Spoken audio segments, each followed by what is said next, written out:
और जिस गेट से आप लोगों ने एंट्री किया ओल्ड गेट है 118 ईयर्स ओल्ड, पूरा सेलुलर जेल 118 ईयर्स ओल्ड हो गया। और यहाँ पे सब फोटोज क्लिक करवा रहे हैं और यहाँ देखो पसीने से कितनी बुरी हालत हो रही है। ये लड़की मुझे जेल में बंद कर रही है, कह रही है तुम जेल में जाओ। जेल में जाओ, काला पानी की सजा काटो। अब जेल में ऐसे रहते थे तो यहाँ से हाथ डालते थे और उन्हें लगता था कि कुंडी हम खोल लेंगे। अच्छा, तो खोल नहीं पाते थे, हाथ ही नहीं पहुँचता था। ऑटो किया हमने और कहाँ जा रहा है कंचोम? कहाँ जा रहे हैं? Cellular jail. कहाँ जा रहे हैं भैया? अभी सेलुलर जेल रॉस आइलैंड के पास। रोज आइलैंड के पास।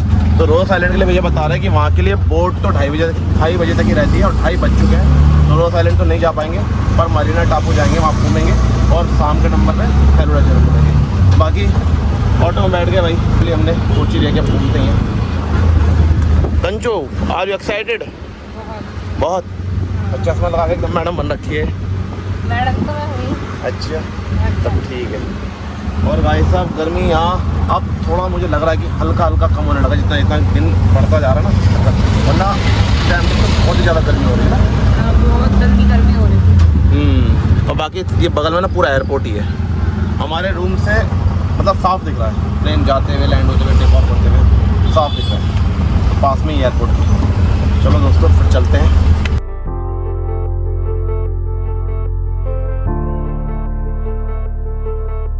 तो फाइनली अब हम पहुंच गए हैं कहाँ पे? Cellular jail. सेलुलर जेल पहुंच गए हैं और आप पीछे देखो, ये है सेलुलर जेल। और यहाँ पे अभी पहले हमारा प्लान था मरीना पार्क जाए, लेकिन उसके बाद ना 4 बजे के बाद सेलुलर जेल में एंट्री बंद हो जाती है, तो इसलिए पहले हम सेलुलर जेल घूमेंगे, उसके बाद मरीना पार्क जाएंगे, जस्ट पास में ही मरीना पार्क। चलो। हाँ, और पहले देखते हैं यहाँ पे से एंट्री कहाँ पे है, कैसा कैसा है। दोस्तों ये है सेलुलर जेल और जस्ट पास में मरीना पार्क है उस साइड, और इस साइड सेलुलर जेल है। तो पहले सेलुलर जेल घूमेंगे, बाद में मरीना पार्क जाएंगे। टिकट लेना है मैं इस साइड, यहाँ से टिकट लेंगे और वहाँ से एंट्री करेंगे। कंचन उधर ही खड़ी है, तो टिकट काउंटर है इस साइड। अब मुझे देखना है कि टिकट कितने का, मुझे नहीं पता पर पर्सन कितने का टिकट है। तो भाई तो पूरा जेल ही लग रहा है, देखना ये जेल ही लग रहा है पूरा। तो ये 2 टिकट लग दिए हैं भाई, 60 रुपये के 2 टिकट। कह रहे हैं कि इनके सिस्टम में कोई प्रॉब्लम आ गई, इसलिए उन्होंने लिख के दे दिया, ये दिखा के एंट्री हो जाएगी।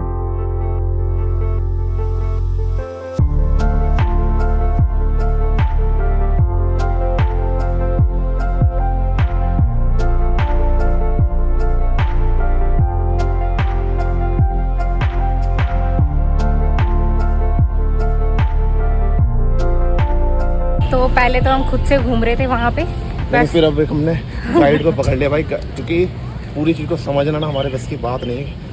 मतलब जो लिखा है वो तो हम समझ पा रहे हैं, जो नहीं लिखा वो कैसे समझे।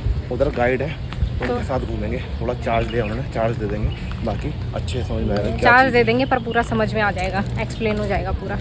जेलर का ऑफिस, असिस्टेंट जेलर का ऑफिस, अंग्रेज़ों का गोडाउन, अंग्रेज़ों का ऑफिस, सभी कुछ इसी बिल्डिंग में हुआ करता है। और जिस गेट से आप लोगों ने एंट्री किया ओल्ड गेट है 118 ईयर्स ओल्ड, पूरा सेलुलर जेल 118 ईयर्स ओल्ड हो गया। ये जेल जो बना था 1906 में, 1906। सामने में देखिएगा 2 फ्लेम जल रहे, दोनों सेम जोत है, स्वातंत्र जोत शहीदों के रिस्पेक्ट में जला है। पहला था ओपनिंग सेरेमनी 2004 अगस्त 9, उस समय क्या पेट्रोलियम मिनिस्टर मणिशंकर अय्यर जी के द्वारा किया गया, 24 आवर्स जलता रहेगा। सेकंड जो था ओपनिंग सेरेमनी 28 मई 2016, उस समय के पेट्रोलियम मिनिस्टर धर्मेंद्र प्रधान जी के द्वारा। और दोनों में जितने भी LPG गैस सिलेंडर यूज़ होता है Indian oil corporation free gift करता है, लगभग 48 सिलेंडर के करीब महीने में खर्च होते हैं। उसके पीछे देखिएगा प्लेटफॉर्म है और आगे जाकर के कॉलम है, उसी को बोलते हैं मार्टियर्स कॉलम, शहीद स्तंभ है। 1857 से लेकर 1938 के बीच जितने भी फ्रीडम फाइटर्स शहीद हुए सभी की स्मृति में तैयार किया। पहले वुडन स्ट्रक्चर था, डबल स्टोरी बिल्डिंग को खराब होने के बाद वहाँ पर हॉस्पिटल तैयार किया। और ये पीपल का पेड़ मोटा वाला, ये काफ़ी ओल्ड पीपल ट्री है, वहीं पर है, 1893 से पहले का ट्री है, लेकिन आप लोगों को नहीं लग रहा होगा इतना ओल्ड ट्री। और नाइट में जो शो होता है लाइट एंड साउंड, उसमें यही ट्री विटनेस के तौर पे स्टोरी सुनाता है। फ्रीडम फाइटर्स आए थे, क्या क्या टॉर्चर ब्रिटिशर्स ने किए, स्टोरी सुनाने के लिए स्पीकर में जो वॉइस है वो फिल्म एक्टर आशीष विद्यार्थी का वॉइस है। तो पहले का जो पुराना शो था पहले का जो पुराना शो था उसमें ओम पुरी जी का वॉइस था, इस बार वॉइस हम लोगों ने चेंज कर दिया, अब आशीष विद्यार्थी का ऑफिस वॉइस लगा दिया। फिर जून 28, 1998 एक साइक्लोन में बड़ा साइक्लोन नहीं, छोटा साइक्लोन में ये पेड़ जड़ से उखड़ कर गिर गया। फिर लाइट एंड साउंड की ओरिजिनलिटी को बनाए रखने के लिए उसी पेड़ को काट करके फिर से वहीं पर रिप्लांट कर दिया। तब उसका ही एक डाल है वो जो बड़ा हो रहा है, इसलिए पेड़ न्यू लग रहा है, क्योंकि 100 ईयर्स पेड़ काफ़ी बड़ा रहेगा, लेकिन है ये ओरिजिनल ट्री का ही ब्रांड। बाजू में जो पेड़ है वो न्यू पेड़, और कमरा देखिएगा आगे है 2, और दोनों है ओरिजिनल रूम। फ्रीडम फाइटर्स के लिए किचन था, उनका खाना यहीं पे बनता था। अभी से हम लोगों ने ऑफिस बना लिया, तो उसके अंदर पहले का कुछ भी नहीं मिलेगा। उसी के आगे है फांसी घर। हम शुरुआत करेंगे फांसी घर से, पहले हम फांसी घर देखेंगे, उसके बाद में वर्क शेड देखेंगे, उसके बाद जेल देखेंगे। तो फांसी घर से पहले काला पानी के बारे में बता दूं कि अंडमान को काला पानी किस लिए बोलते हैं। काला पानी जो है, काल और पानी ये 2 शब्द से मिलकर के बना है। काल संस्कृत शब्द है जिसका मतलब होता है समय, टाइम, मृत्यु। अब कोई कह दे अंडमान आ गया तो समझ लीजिएगा काल के मुंह में चला गया। फिर पानी जो है अंडमान निकोबार द्वीप समूह के चारों हजारों माइल पानी है। अब यदि कोई कह दे भागे तो कहाँ तक भागेंगे, आसपास के जंगलों में। अब वहाँ जाते थे जो आदिवासी थे वो उनको मारते थे, जंगल में खाना वगैरह नहीं मिलता था, मलेरिया वगैरह पकड़ करके वैसे ही मरते थे। इस वजह से अंडमान से कोई भाग नहीं पाया, और इसी वजह से अंडमान काला पानी के नाम से जाना जाता है। काल पानी हो गया काला पानी। अब लोग क्या सोचने लगे ये ब्लैक वाटर है, लेकिन ब्लैक से इसका कोई मतलब नहीं है, इसका मतलब काल से है। तो शुरू करेंगे सोलो जल के फांसी का। अभी यहाँ पे सब आगे आगे जा रहे हैं और हम शुरुआत कर रहे हैं घूमने की फांसी घर से। तो देखते हैं कैसा कैसा है। पूरा बताएंगे, ऐसा कुछ नहीं है, हाँ, बढ़िया समझाएंगे, हमें भी समझ में आएगा, आप लोग भी समझेंगे। फ्रीडम फाइटर्स के लिए किचन था, उनका खाना यहीं पे बनता था। अभी से ऑफिस बनाते तो इसके अंदर पहले का कुछ भी नहीं मिलेगा। और मेरे पीछे है फांसी घर, गैलोज, जहाँ पे हैंग करते थे। गैलोज जो है ब्रिटिशर्स का समय में ओपन था, ओपन में हैंग करते थे। पूरा रूम है न्यू, ऊपर एक वुडन का बीम है ओरिजिनल, नीचे का पूरा वुडन का प्लेटफॉर्म वो भी ओरिजिनल है, रूफ चेंज हो गया। At a time 3 persons hang कर सके ऐसा सिस्टम भी था। ऊपर अंदर लेफ्ट साइड में एक लोहे का लीवर, वो लीवर खींचेगा, प्लेटफॉर्म नीचे को ओपन होगा। नीचे 8 फीट डेप्थ है, प्रेशर हैंग हो जाता था, डेथ हो जाता था, बॉडी नीचे से कलेक्ट करके बाहर लाते थे। गेट है ओरिजिनल, इस गेट से बॉडी बाहर ले जाते थे। लेकिन सेलुलर जेल के गैलोज में किसी पॉलिटिकल फ्रीडम फाइटर को हैंग किया गया ऐसा हमारे पास कोई प्रमाण है, क्योंकि यहाँ पे जो फ्रीडम फाइटर्स आते थे मैक्सिमम आते थे लाइफ टाइम इम्प्रिजमेंट, आजीवन कारावास। फिर यहाँ आने के बाद पॉलिटिकल फ्रीडम फाइटर्स का टॉर्चर में डेथ हुआ था, बीमारी से डेथ हुआ था, फोर्स फीडिंग से डेथ हुआ था। एक सुसाइड केस भी था इंदु भूषण रॉय जी का। फोर्स फीडिंग तब करते थे जब फ्रीडम फाइटर हंगर स्ट्राइक करते थे। हंगर स्ट्राइक को विड्रॉ करवाने के लिए पहले मुंह से खिलाते थे, खा नहीं रहा तो हाथ पाँव बांध कर नाक से ट्यूब डाल करके पंप के द्वारा लिक्विड पिलाएगा, चावल का मांड और मिल्क। अब उस वजह से जो है 10 डेज के अंदर में 3 फ्रीडम फाइटर्स का डेथ हुआ था 1933। नाम था महावीर सिंह, मोहित मोहित्रा, मोहन किशोर नामदास जी। यहाँ है उन्हीं को किया जो अंडमान आ करके दोबारा फिर से किसी ब्रिटिश ऑफिसर को मारा हो, सिपाही को मारा हो, या जेल तोड़ करके भागने की कोशिश की, उनके ऊपर फिर केस चलेगा। उसके बाद फैसला होगा हैंग करो, तब यहाँ पे हैंग कर देते। कितने लोगों को यहाँ पे हैंग किया इसका कोई रिकॉर्ड्स नहीं आएगा। और ये है वो जगह जहाँ पे फांसी दी जाती थी, और मैक्सिमम 3 लोगों को फांसी दे सकते हैं यहाँ पे। और ये है वो खींचने वाला, इसको खींच के यहाँ पे जो वाइट वाइट दिख रहा है ना, यहाँ पे खड़ा करते थे, यहाँ से लटक के नीचे आते थे। ये शीट खुलती थी, एट ए टाइम 3 बंदों को देते थे, 3 लोगों को एक साथ फांसी दे सकते थे। तो शीट खुलती थी नीचे, तो वो हैंग होते थे। और वो जो गेट दिखाया था अभी, यहाँ से डेड बॉडी बाहर ले जाते थे, इस साइड से, यहाँ से निकाल के इस रास्ते, और गेट से डेड बॉडी बाहर। और यहाँ पे सब फोटोज क्लिक करवा रहे हैं, और यहाँ देखो पसीने से कितनी बुरी हालत हो रही है। बिठा करके स्नान करवाते थे, रिलीजन के हिसाब से प्रेयर करवाते थे, आखिरी इच्छा पूछा जाता था, उसके बाद उनको हैंग करते थे।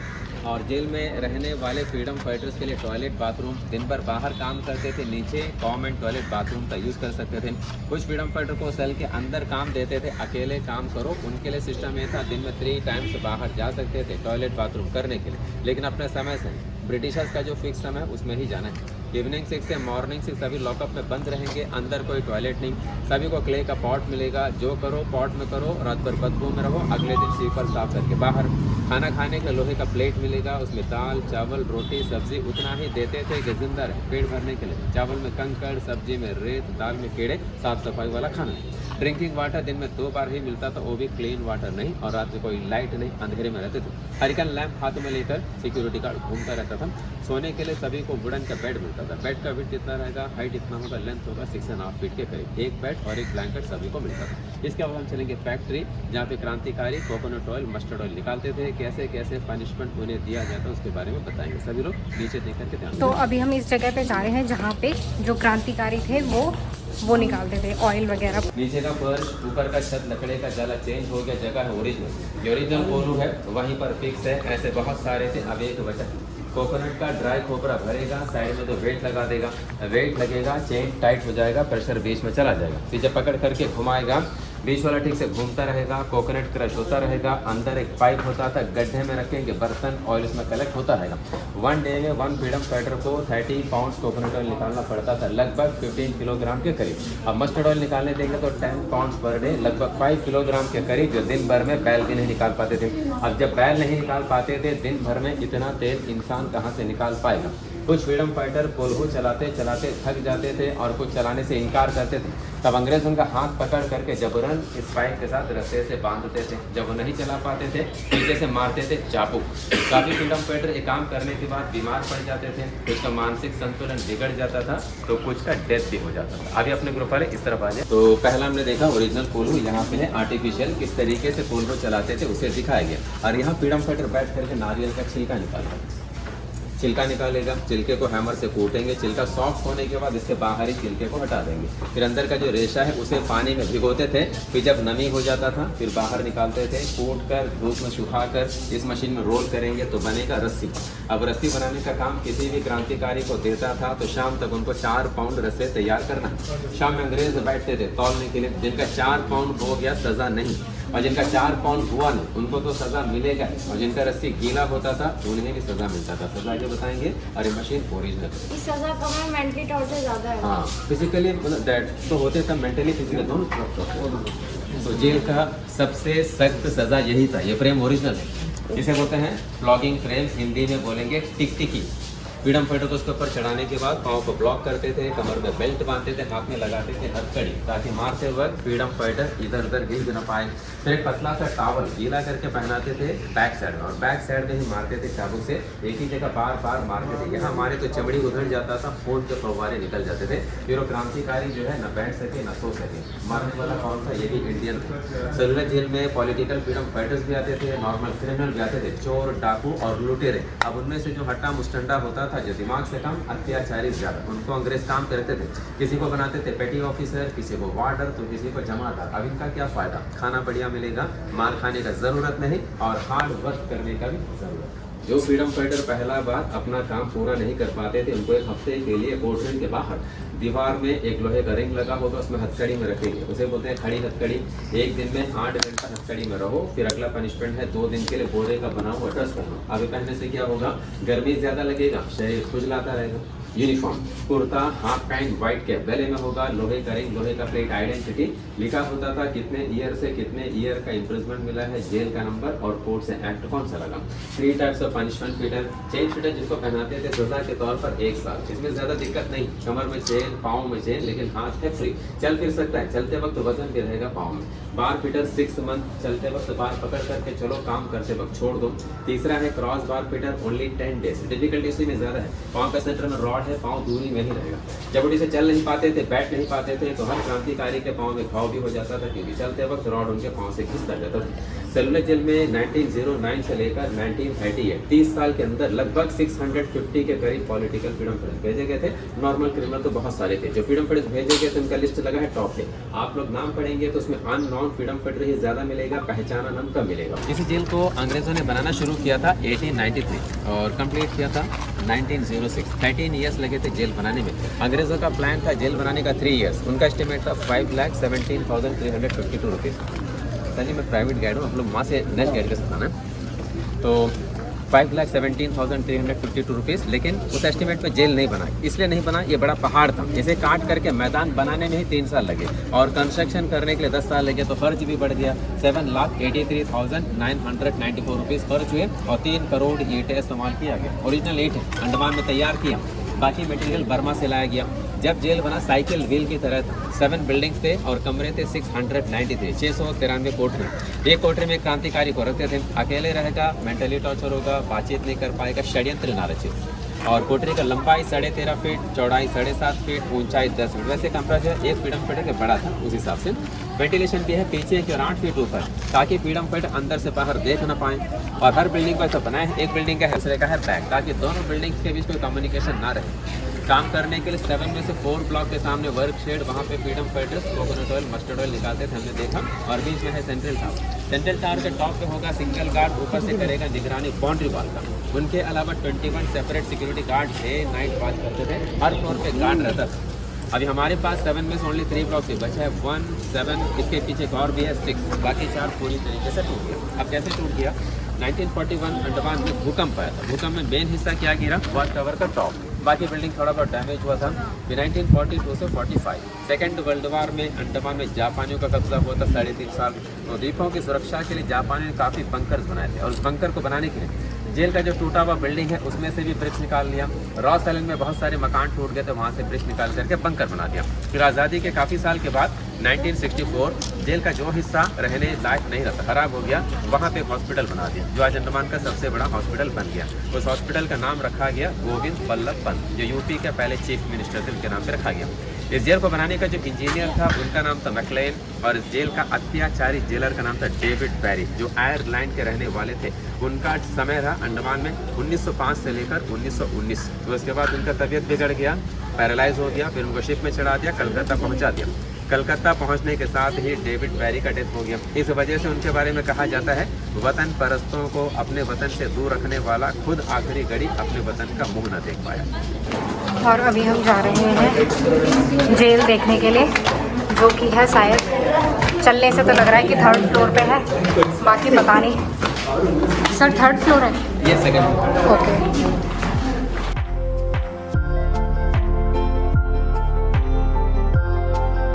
जिस बिल्डिंग में चढ़े हैं उसी में कमरा देखेंगे। पहला कमरा सिक्योरिटी गार्ड का, बाकी सब सेम है। लास्ट कमरा वीर सावरकर जी का, देखने वापस यहीं पे आएंगे। उसके बाद 15 स्टेप चढ़ेगा, पहुंच जाएंगे सेंट्रल टावर के 3rd फ्लोर, वहां से भी समुद्र का नज़ारा दिखेगा। किसी को और टॉप पे जाना, 13 स्टेप और भी, वहां से भी समुद्र का नज़ारा दिखाई देगा।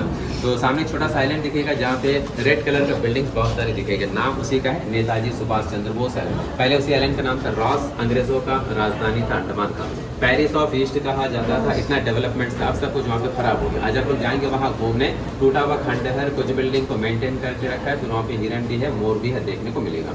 और बहुत दूर में तो आइलैंड अभी नज़र नहीं आएगा, ऊपर से मौसम साफ नहीं। मौसम साफ होगा तो शहीद आइलैंड, स्वराज आइलैंड ऊपर से दिखाई देगा। पहले का नाम नील है ब्लॉक। और इधर लेफ्ट में यहाँ से जुड़ा हुआ आइलैंड है, जगह का नाम है नॉर्थ बे। वहाँ पे एक लाइट हाउस दिखेगा रेड एंड व्हाइट कलर का, वहाँ लोग जाते हैं पानी के नीचे मरीन लाइफ देखने के लिए। स्नॉर्कलिंग, स्कूबा डाइविंग, सी बाकी सब वहाँ पे है।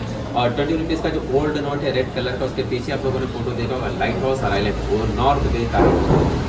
नॉर्थ बे को जोड़ता हुआ एक माउंटेन भी रहेगा, बड़ा सा माउंटेन है सामने, वो अंडमान का 2nd हाईएस्ट पीक है, उसका नाम रखा गया माउंट मणिपुर। पहले उसी माउंटेन का नाम था माउंट हैरियट। अंडमान का 2nd हाईएस्ट पीक, हाइट उसका है 365 मीटर सी लेवल से। फर्स्ट है सैडल पीक, नॉर्थ अंडमान टिगलिंगफोर्ड, उसका हाइट है 732 मीटर। तो बिल्कुल पहुंच गया सेंट्रल टावर के 2nd फ्लोर। यहाँ से हर बिल्डिंग में जाने का रास्ता है। और पीछे लकड़ी का जो कनेक्शन है बिल्डिंग से टावर, जो लकड़ी का कनेक्शन टावर में है, वो कनेक्शन अंग्रेजों के समय में टेम्पररी था। जब जरूरत होता था लगाते थे प्लैंक, बाद में इसको हटाते थे ताकि क्रांतिकारी कभी भी टावर आना। अभी हम लोगों ने परमानेंटली फिक्स कर दिया। 3 ब्लॉक्स बच गया, 1 7 तो वहीं से दिखा, ये 3रा ब्लॉक। बाकी 4 जो वहाँ से नहीं दिखाई देता है, उस जगह पे देखिए बड़ा हॉस्पिटल बन गया, गवर्नमेंट हॉस्पिटल। सब कुछ यहाँ पर फ्री सर्विस, दवा, खाना, ट्रीटमेंट, एक्सरे, सीटी स्कैन सब फ्री, और सभी लोगों को फ्री।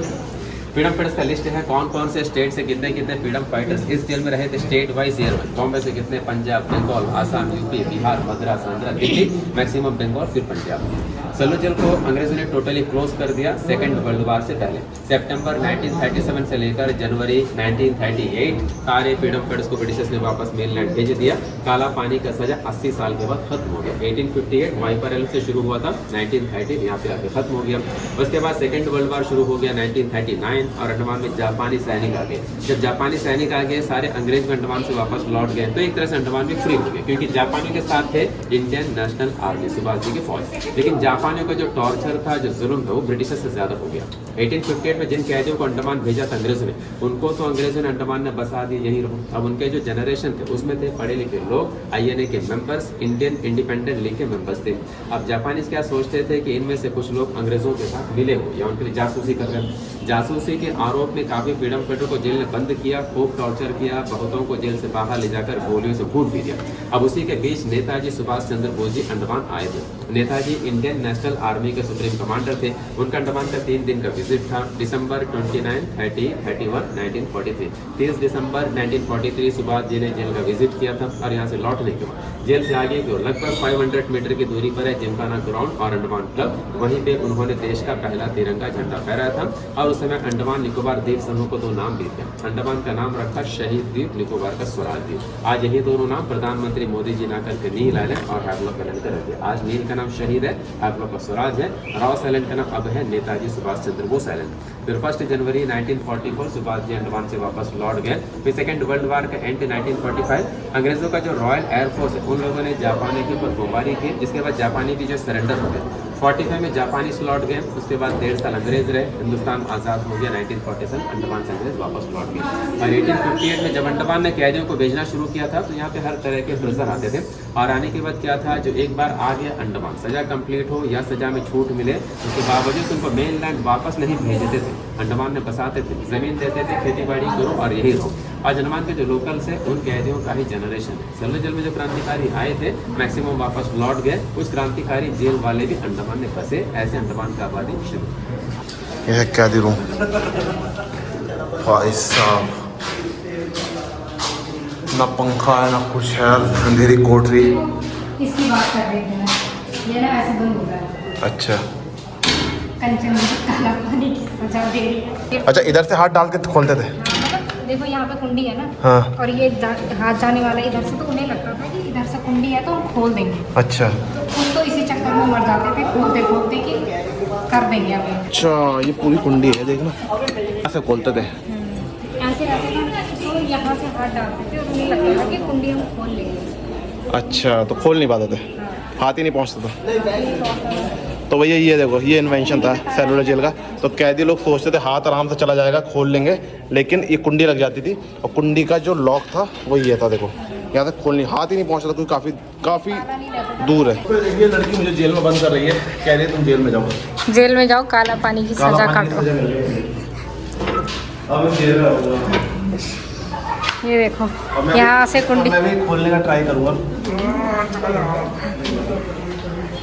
अब खोलो रे, मजा कराओगे शॉपिंग? हाँ, जो मैंने बोला था वो दिलाओगे? हाँ खोलो, खोलो से खोलो, जल्दी जल्दी खोलो। पहले बोलो हाँ कंचू करूँगा। वो गर्मी लग रही है, खोलो जल्दी। करो, बोलो पहले। हाँ हाँ करूँगा, सब करूँगा, चलो चलो खोलो जल्दी खोलो। अभी रुको, तुम्हारी बारी आएगी। अब खोलो है। चलो। तो ये था वीर सावरकर जी का रूम, सबसे लास्ट वाला जेल का, और ये थे वीर सावरकर जी, ये देखिए दोस्तों, और ये था इनका लास्ट वाला रूम।